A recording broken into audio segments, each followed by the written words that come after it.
The esteemed mystical and philosophical writers Nicholas and Helena Roerich are two of the most influential spiritual thought leaders from Russia, recognized for founding the doctrine of Agni Yoga, also known as living ethics. Believed to be a synthesis of all yogas, spiritual disciplines, Agni Yoga focuses on the daily practice of love, beauty, and noble action. Nicholas Roerich was also a highly esteemed artist whose illuminating paintings, charged with the energy of his mystical experiences, drew many pilgrims from around the world. His wife, Helena Roerich, was the incentive for his interest in Eastern spirituality and theosophy. She is depicted in his painting titled She Who Leads. Traveling extensively throughout Asia to deepen their spiritual studies, the Roerichs eventually met their master in Darjeeling, India. The ascended venerated Master Morya, also known as El Morya, is a master of the Great White Brotherhood, an order of ascended masters and their incarnated disciples, one of whom was Helena Blavatsky. In fact, Master Morya inspired the founding of the Theosophical Society, and to the Roerichs, he was the inspiration behind all of their noble ideals for the world. Morya revealed messages of higher wisdom to Nicholas and Helena Roerich, which they recorded on paper and later gathered into a series of texts.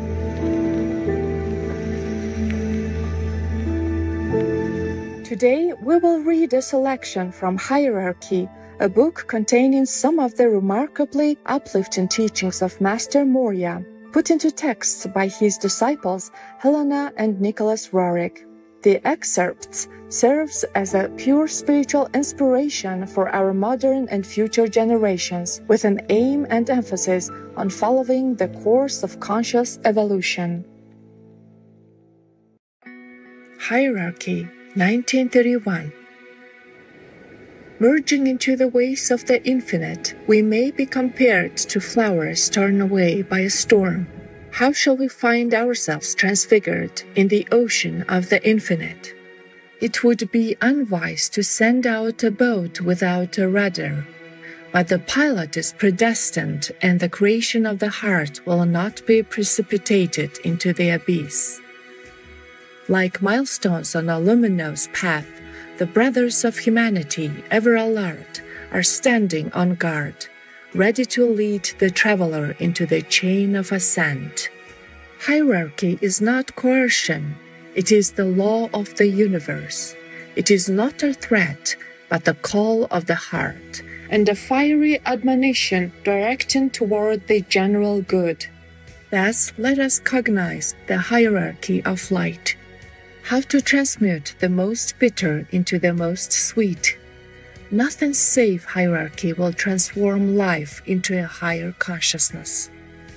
It is impossible to imagine a bridge into the infinite, because a bridge is in need of abutments. But hierarchy, like the abutments of a bridge, brings one to the shore of light. And imagine the entire effulgence that the eyes behold, and understand the song of light. Let us labor for light and hierarchy.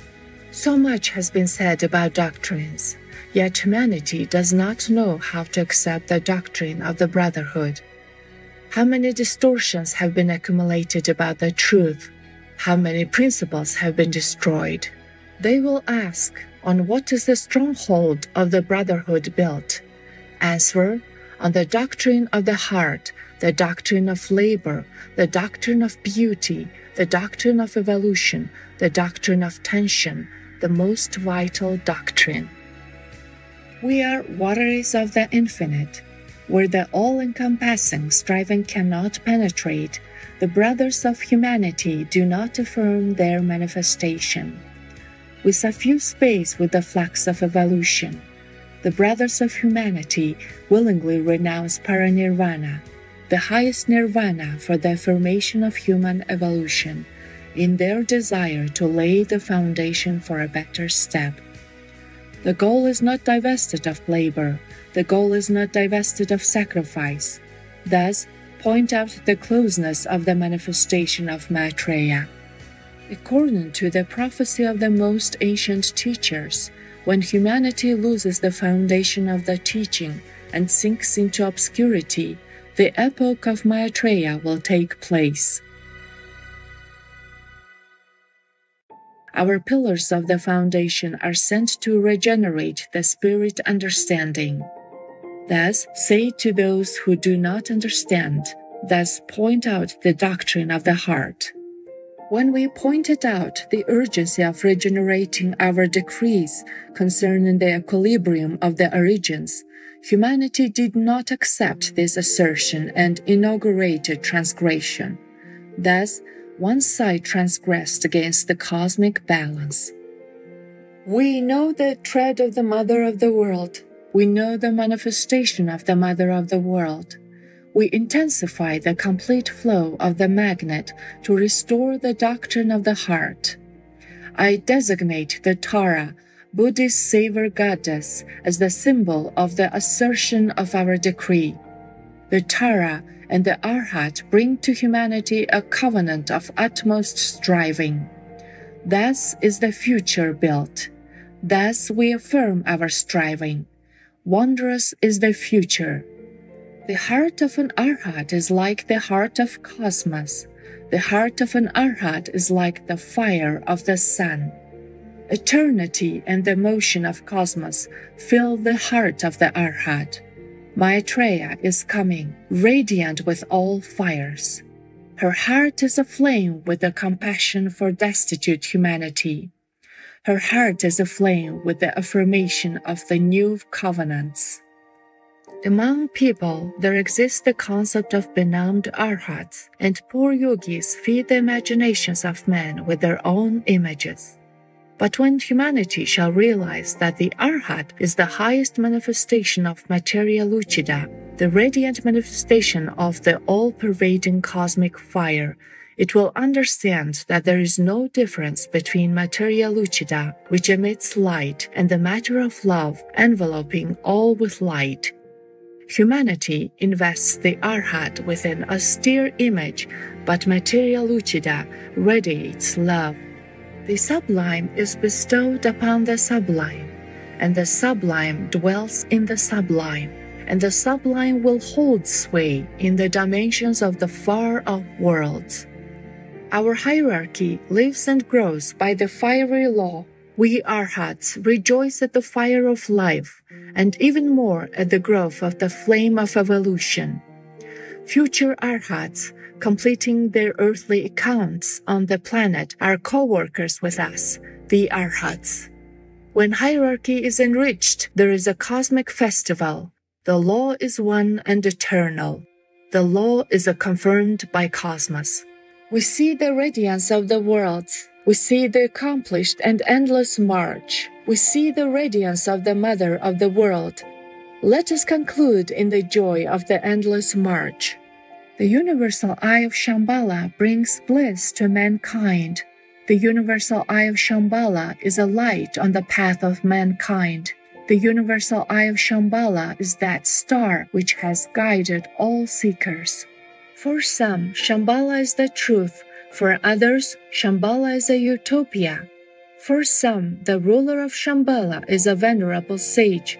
For others, the ruler of Shambhala is the manifestation of riches. For some, the ruler of Shambhala is a bedecked idol. For others, the ruler of Shambhala is the ruler of all planetary spirits. But we shall say the ruler of Shambhala is the fiery impeller of life and of the fire of the Mother of the world.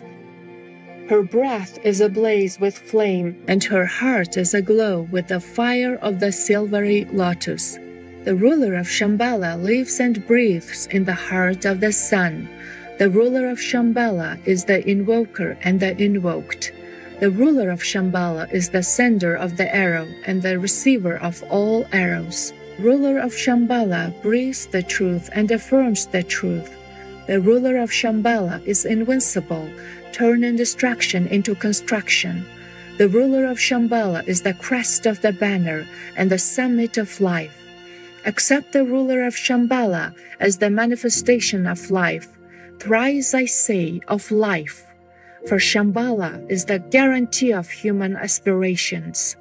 Our manifestation is guarantee of the perfecting of humanity. Our manifestation is the affirmed path to the infinite.